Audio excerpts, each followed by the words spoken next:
Hey everybody, welcome back to Impressive Warrior. Today we're going to look at the astrological goings on between now and May 1st of 2026 to see what this sky is telling us is going on. So today I feel like we're looking a lot at the breakthrough and the breakaway movement from the patriarchy, which is a dying era, and it is one of those things like it doesn't know it's dead, and so it keeps on walking like the walking dead, but it is absolutely beyond its death throes, and that's why everything is being exposed. And so we're looking at the challenging of beliefs right now and the rising up of not the I don't want to dismiss the emotional passions behind this, but there is a rage and a passion that is rising up in the feminine within all genders that is saying, "Hey, my feelings matter and I'm going to take what is mine. I'm not going to just give it away. I'm not going to just shut my mouth and let you take advantage." And so as things are being exposed, we're given more and more oomph to take back some of our power from where it's been sabotaged or derailed. And so let's look at the planets right now. We've got the sun at 5 degrees of Taurus, and so it's going to pass to 11 degrees by the time of the full moon. The moon here is at 2414 of Leo at the time of this recording. It's going to be moving faster than you can believe. So by the time you get this, the moon is probably going to be closing in on the south node of the moon. And so the south node is the dragon's tail, the shadow that we cast, and also the gifts lying within the shadow need to be alchemized. Instead of paying attention to the lessons and what went on and who we could blame, we can alchemize the situation into what can we express because of this? What can we develop in ourselves? What can we offer to others that wasn't offered to us? And this is how we heal our own inner aspect that was left alone, rejected, or abandoned, because that is the Chiron wound that we're talking about as well. And at the time of the full moon coming up on May 1st, we're going to have Chiron, the wounded healer, which lies at the very end of Aries right now at 27 degrees 11 minutes right now, and it's not going to move a whole lot further. But Mercury, which is right now at 16 degrees and some change here of Aries, is going to be moving in and closing in and being conjunct with Mercury conjunct Chiron. And so Mercury conjunct Chiron is a very wounded self-expression, or an expression of our wounded inner nature transmuted into support and service of others. And it's how we alchemize ourselves and how we believe in ourselves deeply enough that we can do it when the time comes, that we can express ourselves in a forward and collected manner and not be, let's say, destroyed or left to stutter on the stand, if you will, and to just say the thing when it comes to us. So there's also this element of the patriarchal healing from the patriarchy itself, and what it has done to each of us has been a little bit different, but very much the same. It has silenced and subdued the feminine aspect of powerful emotional responses and handling of our emotional business in that way. And so we also, let's get to the beginning of here. We've got Neptune also. Neptune was in Pisces for, I can't remember, something like 7 to 10 years. And it spends about that long in each one of these signs. And so it has just gotten into Aries here at 3 degrees 5 minutes, and we have Saturn having crossed over at around the same time, but moving a little faster. Saturn is now at 8 degrees, 32 minutes. Still within a 5-degree orb. It's a very wide and loosening conjunction, but it's conjunct enough, especially because we have so many of these celestial bodies in the skies where Aries zodiac is at here. So 3 to 8, and then we have Mars at 12 degrees and Mercury at 16. So again, yeah, it's within the 5-degree gap. And so is the 8 to 12. It was tighter a few weeks back, but I didn't do a recording then. So we're looking at this huge pileup, which they're conjunct enough to each other that they are creating a whole mass of Aryan energies of me, my, mine, my agenda, my goals, my needs. And so right now we've just passed the squaring of the sun and the moon here, with the moon going into the sign of Virgo by the time that you watch this, or perhaps Libra if you're watching this just before May 1st, around the 29th and 30th. And then by the 1st, the opposition here of full sun opposite moon will be at about 11 degrees and some change. I don't have it written down. Anyways, we also have the aspect here of the foundational disillusionment. And so I say disillusionment because we've been under some guise of illusion for some time about the patriarchy, about different minorities not making up the majority against the one, you know. And so there's this idea of false advertising about the nature of the humans and the earth that we're living on.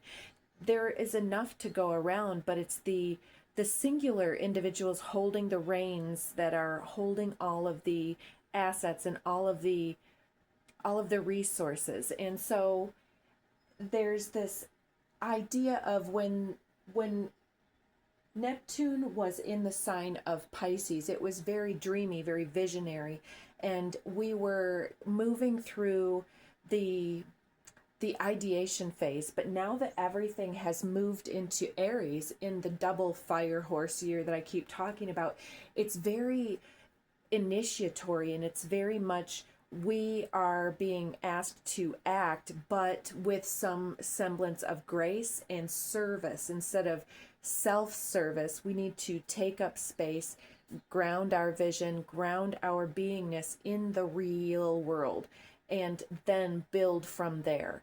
And we need to be willing to let go of anything that no longer serves, so that we can paddle with the other hand downstream and build the foundation that's going to last.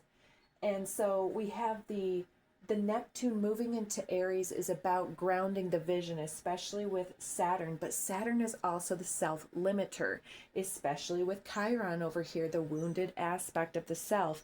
And what do we falsely believe about ourselves? What do we falsely believe about culture, about our environment, about our job, our community, the managers that are dealing with things that we cannot understand because we don't live their lives? And so there's multiple situations building tension with this square moon here, especially because we had this Aries tension building about my needs being either overlooked or more important or less important than something else, such as the needs of a relationship.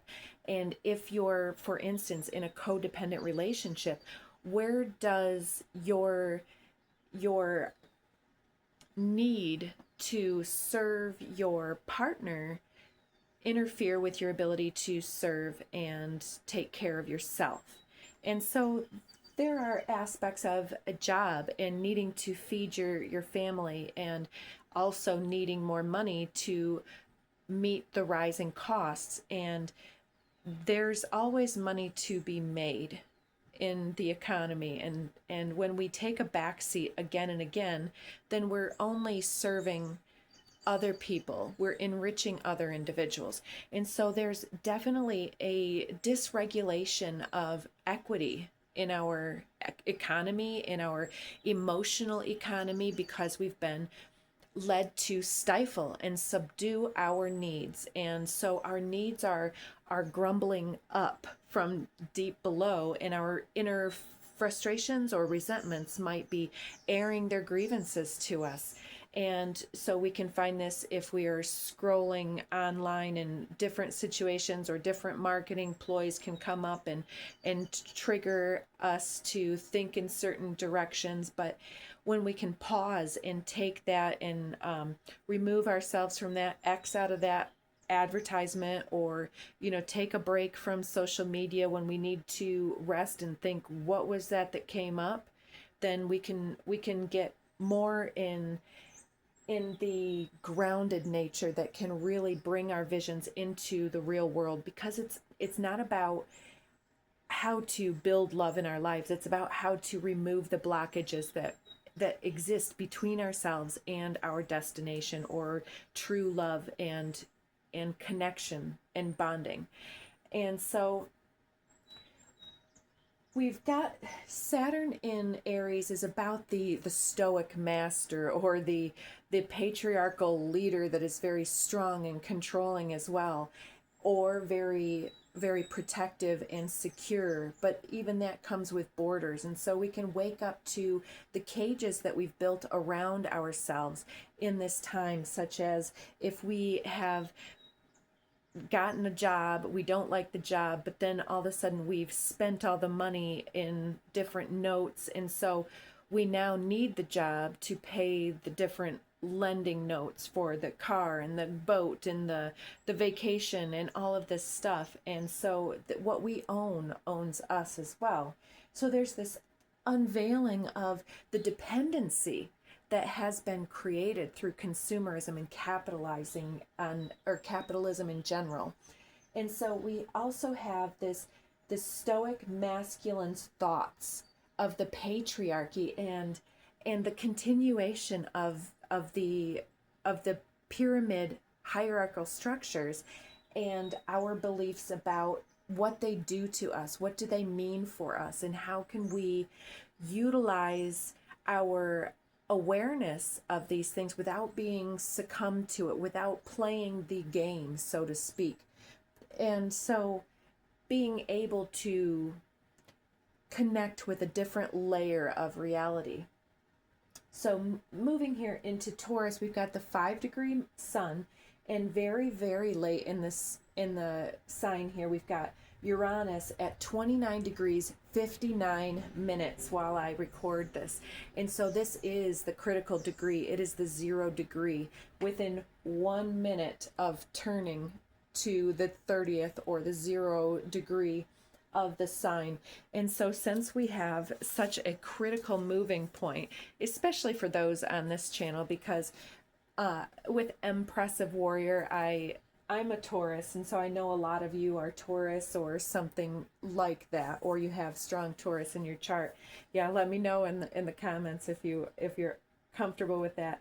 So with the Sabian symbol for this, the 29th degree, where it's coming from, is 2 cobblers working at a table. So it could be talking about our building of security, our use of our hands to create something, or our words, our actions, and who we're working with, who you're living with, who you're sharing workspace with, and are you working for the same ideals and getting the same outcomes or similar, or are you doing different things that complement each other? Moving to the 30th degree is a peacock parading on the terrace of an old castle.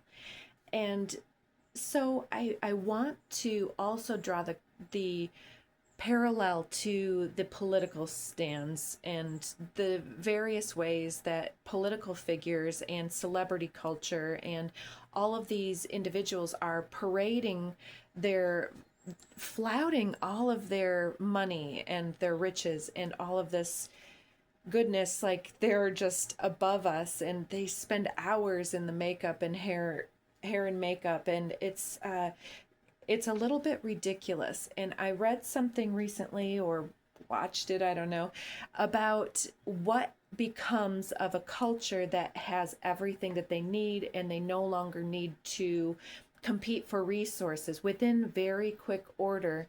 It was an experiment with lab mice. I apologize for anybody who doesn't like that, but anyways, very quickly the younger mice would just lay around. They wouldn't pursue love, they would just pursue grooming and looking pretty.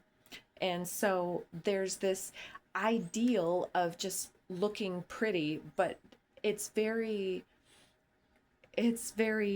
empty in that way. And so moving into the first degree of Gemini, it says a glass bottomed boat reveals undersea wonders.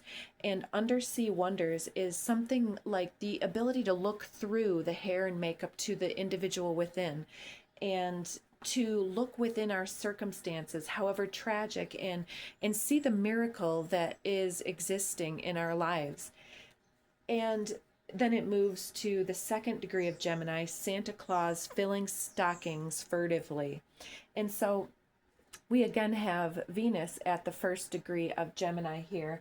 And so these two are very conjunct at the critical degrees. And so Venus is about our self-image, our ability to attract and to gather momentum with reciprocity and complementary aspects of harmony and unity, and collectively building upon things, because Venus is an attractor. It brings together, where Mars is more divisive. We've got separation of beliefs up here, coming through this ability of who are we going to embody in our lives, our own identity or something from our forefathers or our foremothers or something like that. Our ancestral legacy is greater than the sum of the his story that we've been fed, because the books have been very they've been manufactured by individuals that we have come to learn have ulterior motives. And so I also wanted to talk about, well, first of all, the Venus and Uranus here is about our open-mindedness to moving beyond our traditional attraction patterns, and recognizing the difference that exists when we stop participating with old belief patterns and old embodiment patterns that no longer serve. When we can release something and identify something new, then we can move in a new direction. So we've got this attraction testing going on right now between like what is open-minded and refreshing, and brings us into our adventurous nature as emotional explorers as well, and feeling the proximity with another individual always riles up emotions, whether it's our workplace, the other cobblers at the bench, the bosses in charge, the people that are trying to rule us through our politics and the world stage and the celebrity culture. It's like, who are we respecting? And are we respecting ourselves? Are we respecting our nature, our inner nature, and looking through the stage makeup? Or are we just captivated and held captive within this cage? So there's a new respect coming out for the feminine, for the real and the natural. And I've noticed there are many individuals who are doing very different things from other individuals online, and I think it's refreshing to have so many different people doing their own thing very well. So there's grounding. So the one thing that I haven't super talked about is the belief patterns that have been holding us back, the ability to withdraw from work on the complete level and to rest and replenish and to circulate and cycle all of the healthy emotions and the chemical releases like the oxytocin, the dopamine, and all of these things being regulated in very realistic ways, like with nature, for instance, rather than with food and supplements like that. So where was I at here? Yeah, the masculine attitudes have been resisting the ability to expand the family because there's no peace when there's not equality. And these fixated beliefs are challenging many, many forward moving aspects of gaining that new sense of self respect. Because when we want to be over another individual, then we are not being loving. We're not expanding the other individual's ability to stand on their own. We are standing over that individual. And so there's a lack of peace in that way that is it's coming through as the one who wants the control is not loving themselves enough to release that control and trust other individuals. And it very often is that that individual is not in alignment with their own personal peace and their own inner destiny. They are in alignment with a different person's, like their mentors, their celebrity culture, their hierarchical beliefs, or something like this, and they will try to put that onto other individuals. And so there's this Sun Square Pluto is perceiving the cage that consumerism builds around us, or the ability for us to buy into celebrity culture, for instance. And so this is that timeline split as well, with the sun squaring Pluto. Is there are those that can perceive of the cage that they've built around themselves with their narratives, with their news reads and their fake news and all of this stuff, and those that perceive power and control as the truth of the hierarchical structures.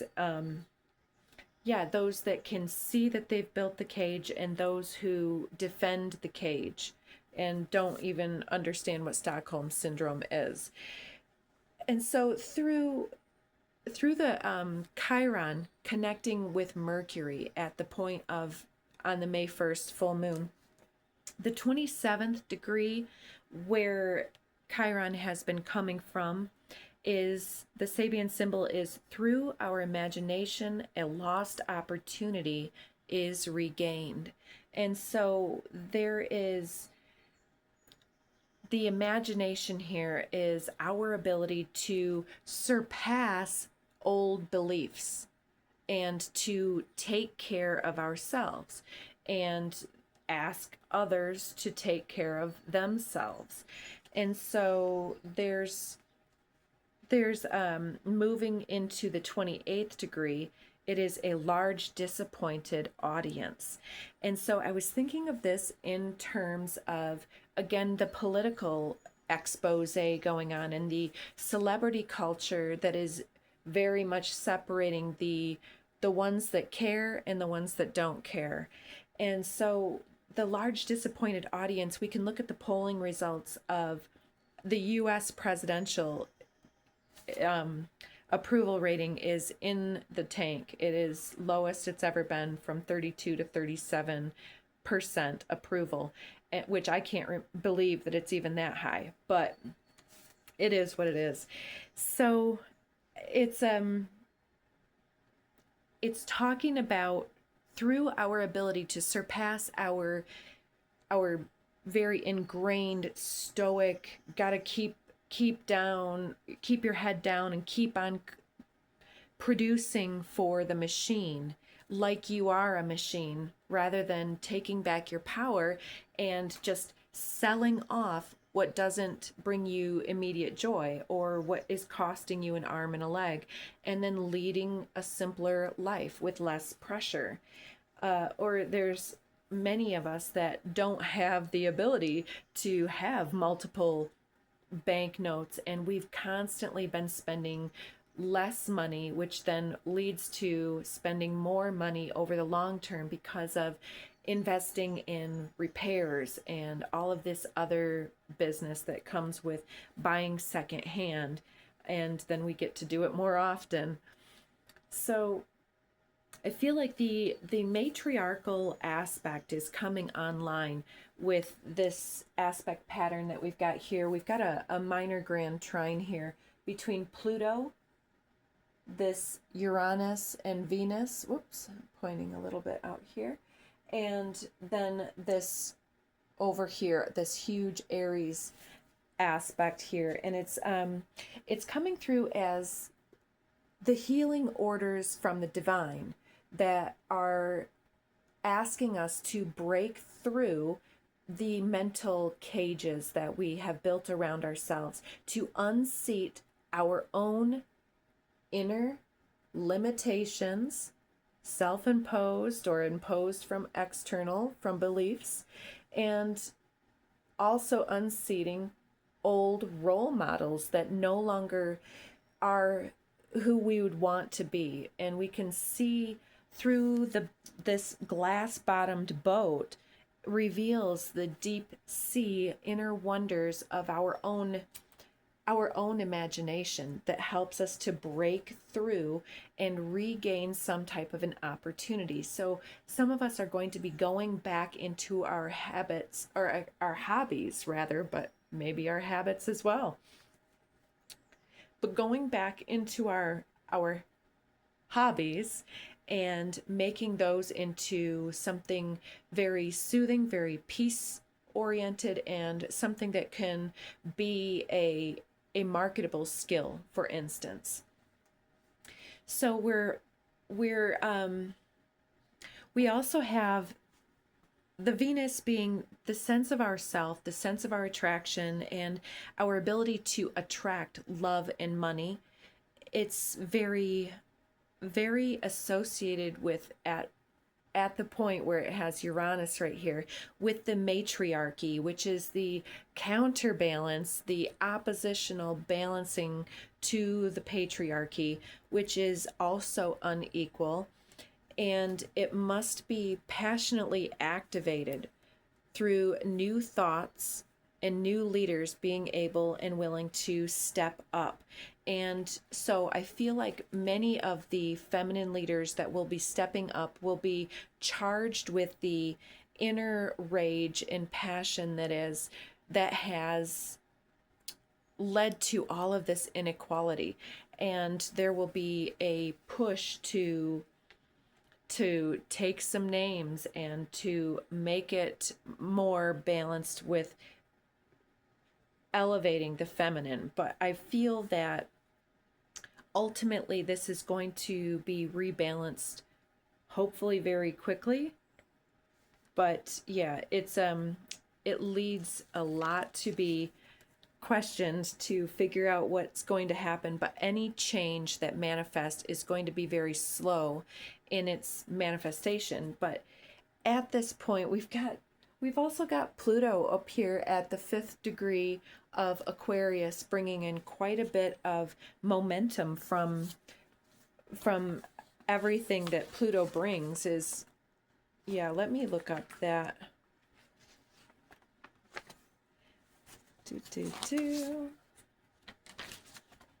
Aquarius number 5 is a council of ancestors. I'm so glad I read this. And leading into the 6th degree is a masked figure performs ritualistic acts in a mystery play.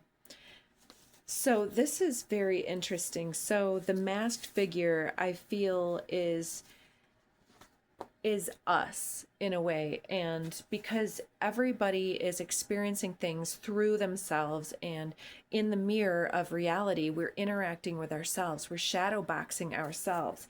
And so it's as if to say that the council of ancestors each has their momentum that rings through us, through our harmonics, until we weave these into our consciousness. And so the masked figure performs ritualistic acts in a mystery play, is like the mystery that goes on, that is developing at all times in our creation of our livelihood, and using our imagination to get to the bottom of the mystery, to play Sherlock or Watson or something like this, or another figure in the play. We can take things possibly less seriously and more intentionally, and we can rewrite, like a lucid dream, the outcomes that we have in this livelihood. And so it's like, do we play the victim, and do we replay that narrative, or are we going to move beyond that? And so I feel like this is more of what we've been dealing with, more exposure, more empowerment of those individuals that are seeing through their habits and patterns. And there's this empowerment of the self that is stepping forward, that is hopefully going to activate the ability to challenge these old patriarchal hierarchical structures, and stop investing in our own cage, and start building a foundation that we can rise up and house everyone, instead of having millionaires that have, basically motels for a personal residence, and people on the streets. Then we can have something a little bit more realistic, where everybody pays, but everybody gets to stay taken care of. Because until those of us that know about the chakra systems, it's until everybody has a sense of belongingness and attachment and secure attachment, security with this earth and with their place amongst it. Can you eat? Can you live? Can you be safe and secure? Then people cannot function when they don't have that. They need that first.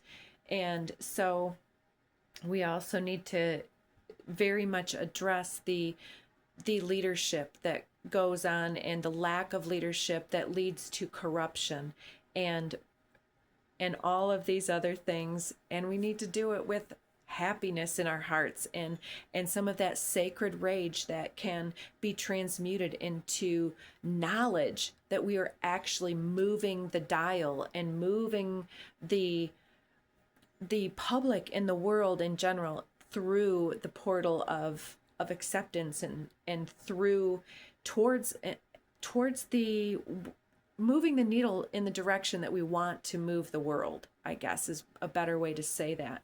Instead of just, well, I don't know, I do my work, but we're maybe working for somebody who does everything that we're opposed to. So I think I've said quite a bit. I hope you guys stayed towards the end and got something that you can use off of this, and maybe we'll come back on and talk a little bit more about the full moon coming in short order. I mean, we do have some other aspects coming in by then, so yep. And let's see, Uranus will be moving into Gemini at 0 degrees and something like 19 minutes or something as of the full moon. And so that's quite extensive. And then we have this aspect, it looks like the bottom of a boat with the sails coming up to the top, and the top is the moon, the moon being the hoist, the sail. And so our imagination is going to be one of the things that pulls us through this time and creates that sense of security and that sense of attachment and bonding with each other. Yeah, and we've got quite a bit more with some of the aspects here. I'll just go through real quick. The nodes of the moon are going to be squaring Uranus and Venus. And so that's a destiny point with the dragon's head versus the dragon's tail. And when we get power, how are we going to invoke our rule? Are we going to use our energy to build our structures the same patriarchal way that we hate and then be a slave to another cage? Or are we going to move through in a new way and reimagine the way that we are interacting? And we've got Mars will be squaring Jupiter. So it's very much about the ability to feel and to act upon what we feel, and it's going to be a very abrasive shift for many when we're taking new stands and setting new boundaries, for instance, with others. It's going to feel very out of character for many, and it's going to push other individuals to answer to their own karma instead of leaning on us. And we've got Venus trining Pluto. And so Venus trine Pluto is very much about the feminine power and rage capacity. It's very Kundalini activating and very much about the new thought and the Kali stepping forward and setting things straight. We've got the moon as a grand trine with the North Node, our highest destiny, and Jupiter. And so that's very much working with the water aspects of consciousness and emotional relevance and putting that into what we imagine for ourselves. And we've also got the moon in a T square with its opposition, the full moon in T square to Pluto, which is going to be an enormous trigger for many individuals and very life-changing. And it's like nothing is the same afterwards for some individuals. So there could be some people needing to take it easy, not take risks, and get things checked out. I'm not a doctor. I don't make any suggestions, but get it checked out if it's bothering you. Don't wait. And then the moon is in the point of the finger of God, a yod, between Saturn sextile Venus, which again is together with Uranus here. And so Venus and Saturn are about the feminine solid platform, and pointing at the imagination is it's letting our imagination pull us forward, letting the attraction speak for itself, and putting things out there just because they are what you deeply hold in your heart can point you in the right direction. So if it comes to you, it's for you. So anyways, I hope that helps. I'm going to leave that there. And I hope that you guys have a really good full moon and keep your vibe nice and high, especially when you're getting rage baited and all this stuff. Take back your energy from the algorithms and from other people's typecasting and projections upon you, and speak your truth and set some new boundaries and go in a new direction. And feel those feelings, folks. It's expansive. So yeah, it's definitely a time to set up and get some meditation time as well, and time in nature during the whole entire time of Taurus specifically. So take good care of yourselves, and bye for now.